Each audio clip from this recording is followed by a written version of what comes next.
this time it is advised that you lock all your doors and windows. Do not open the door for anyone even if it looks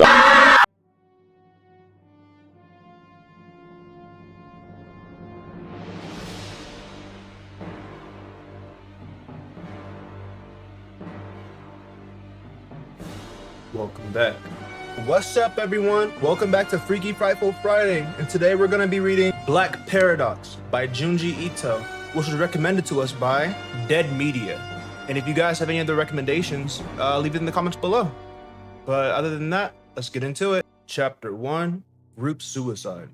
This is everyone's first meeting.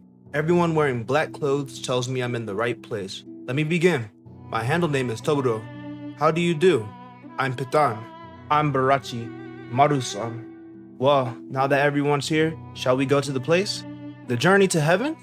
How are we going to do it? Using a car's exhaust fumes is alright. I brought a hose with me. Along with some sleep medicine, through medicine we can depart this life. So we are. It seems certain that we will die. Why does everyone feel that they want to die? We became each other's final comrade to the Black Paradox suicide site.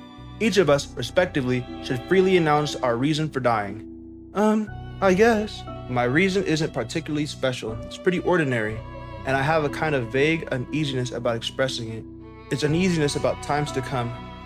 Akutagawa Ryuzaki also chose this way to commit suicide. I had a premonition that in the future many disasters would befall my body, and I just couldn't take it anymore. In my past, my premonitions have often come true. Is that right? By the way, speaking of Akutagawa Ryuzaki, when his death was imminent, it said that he saw his doppelganger.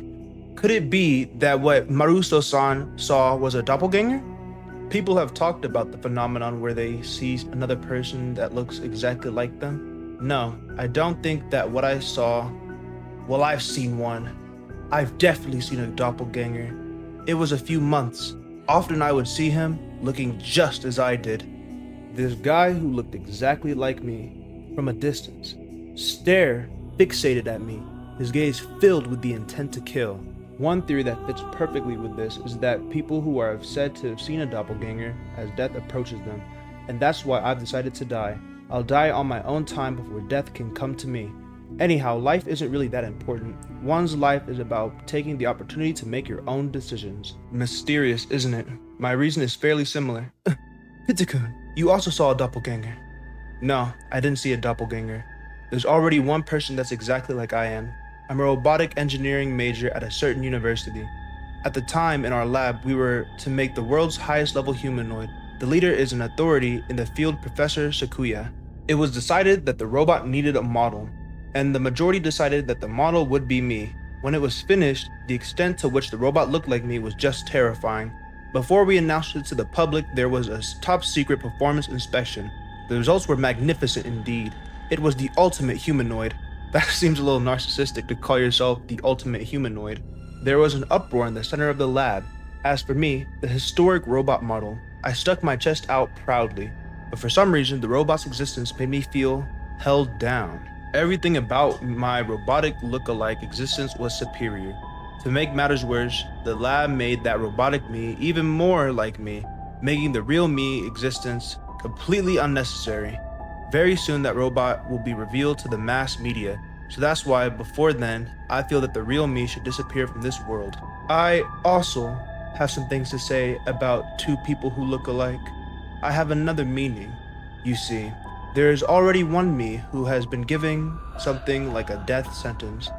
What I mean to say is, it is me from the other side of the mirror. You from the other side of the mirror. Yes, whenever I look at my face in the mirror, there's already a life growing of its own volition.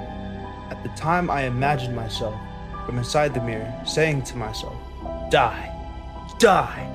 That's right, this is the end. Have a look at the other life that's growing from my own face. This is it. The right half of my face is like this. How is that why you want to die? This time, the group suicide theme seems to be, there's another me.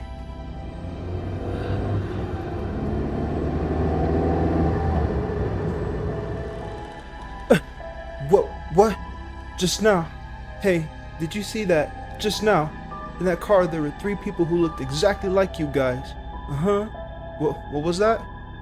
I said that there were people riding in that other car who looked exactly like you. What the hell was that? Huh? You don't mean that. It was just your imagination. It was only because of the conversation we had. If you really did see another set of us, then the other us also decided to meet. Why did the other us get together and talk? But I'm sure I specifically saw Barashi's face distinctly. On top of that, Barashi's face was positioned backwards. But since here, her hair is hiding. What did you say? Are you trying to say that the meat from inside the mirror has come out? What an idiot. I guess so. Barachi's reflection. Isn't that one? And a little while ago, she said, the right side of my face is ugly. Though, in reality, it's the left side. Why the opposite? This seems like a perfect place to die. It's a quiet place. Now then, let's prepare to siphon in the gas. Oh, Marusa, come over here a little bit. Huh? That guy, don't you think he's a bit strange? Pitan, in the car coming over here, I thought a bit strange, and now that we've come to the quiet place, I finally get it. When he moves, he makes motor sounds. He's not human. He's the robot, not the real thing. Why did the robot come here? What did you say? Sure you don't mean all that. Hey, Taburo, I think Barachi also seems strange. She doesn't have a reflection. What? Really? Here, look. This is all too strange. They're not human. They were going to let just the two of us die from the gas. Hey, Maruso, let's get out of here. Quickly. Yeah. Run! Ah! Why are you running? We decided to die together. Run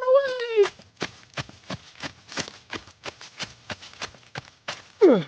Barachi, let go! Stop it! The bro was disappeared. Phantom? He was a human? Ah! Help me! Help! Help me! Ah! Who the hell are you? Someone obstructing another suicide? He... What's he doing here? He's supposed to be in the lab at the university. Hey, wait! Why on earth was he here? Who are you? I'm Maruso. Maruso? The Maruso that was expected to join us? We thought you weren't coming, so the three of us left. Before I met up with all your other selves, what? These four people called off their first suicide attempt. Presently, the robot's whereabouts are unknown. Well, that concludes chapter 1, guys. And what I'm thinking for this book in particular, because it's a little bit longer than the other ones we've been reading, so I'm going to break it up into chapters, and I'm planning on releasing it throughout this coming week until Friday. Then we'll drop a whole new Freaky Frightful Friday. But in the meantime, leave a comment below with recommendations on what book you want me to read next, or anything to react to. And thank you guys for watching. Consider liking and subscribing, and have a good night. Peace.